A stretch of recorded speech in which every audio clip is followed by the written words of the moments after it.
Welcome back, everyone. We've got the rafters, all of our structure done, and let's go ahead and put a roof on. Once we have the roof on, then we can deal with some of these issues where our walls don't look like they end up in the right spot. So as a first fix, I'm going to go to west elevation, take this wall that I had dragged down previously and drag it right back up and lock it, snap it to the top of wall, first floor. I'm not going to lock it, but just put it back up where it belongs. Okay. So I'm going to put in the roof. I could use this top of roof level, but it's not really going to work. I could make it work, but it's not particularly appropriate. I'm going to use this top of wall first floor. And so I'm going to navigate to that view. And notice all of a sudden things like, well, I guess actually I am seeing all the way down to the concrete floor. So seeing most of my model. All right, I'm going to put a roof in here. So architecture, roof, and we're going to, use roof by footprint. I am going to select walls. I want my overhang to be 1 foot. And it's pretty straightforward. I'm going to select this wall. There's one around the front, around the side, and then I want my offset to be 5 feet off the back.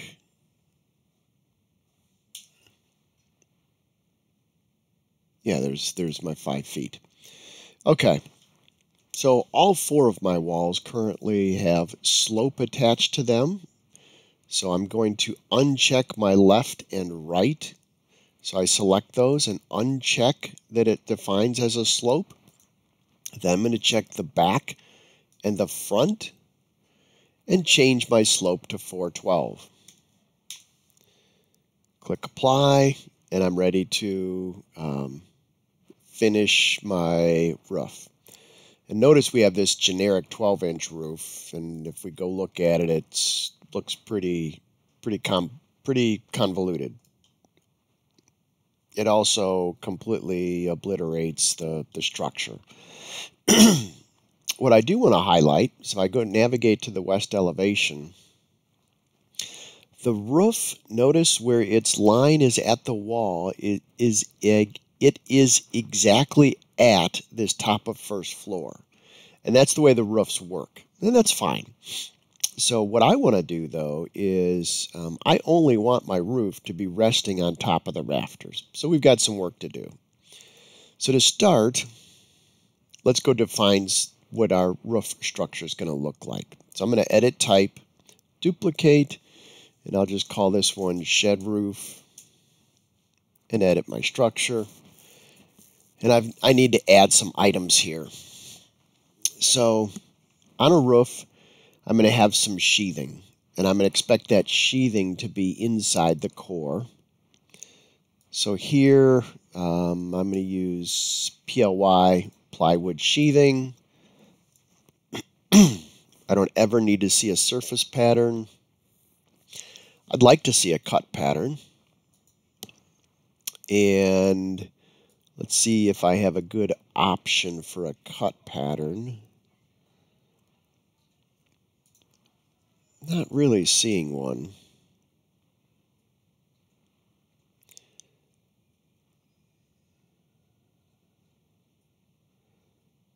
There we go, plywood. I'm going to take that. And of course I'm going to make it, actually I'll leave it black because it's a cut pattern. So okay, but now I need a lot more than just sheathing. So I need to come in and select a row, insert, notice it goes above. I'm going to move this next row up even further above the core boundary. And I'm going to add another row up there. So I have 2 rows above the core boundary. So let's say above the sheathing, we're going to put down a vapor barrier. And we want this vapor barrier, it's going to be 1/8 of an inch thick. It's probably way thicker than it needs to be, but that's what we're going to call it. And above this vapor barrier, we're going to put our shingles. And we want these shingles, we're going to say they're a 1/2 inch thick. So let's go assign some materials. So I'm going to come in here and go look for, I believe they're under A for asphalt shingles. Yep, asphalt shingle. I'll take that. Notice there's no surface pattern. Well, that's not going to work. I'd like to see a surface pattern. I'd like to see it in any model view or any drafting view. And the only roof option I have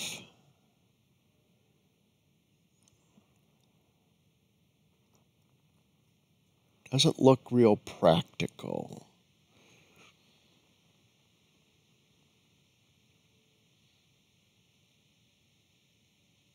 So I'm kind of checking myself here. Let me go back to my drafting options.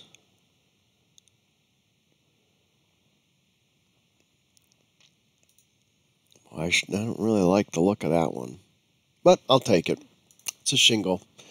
We'll see what happens. I definitely don't want it black. I want it the light gray. Click OK.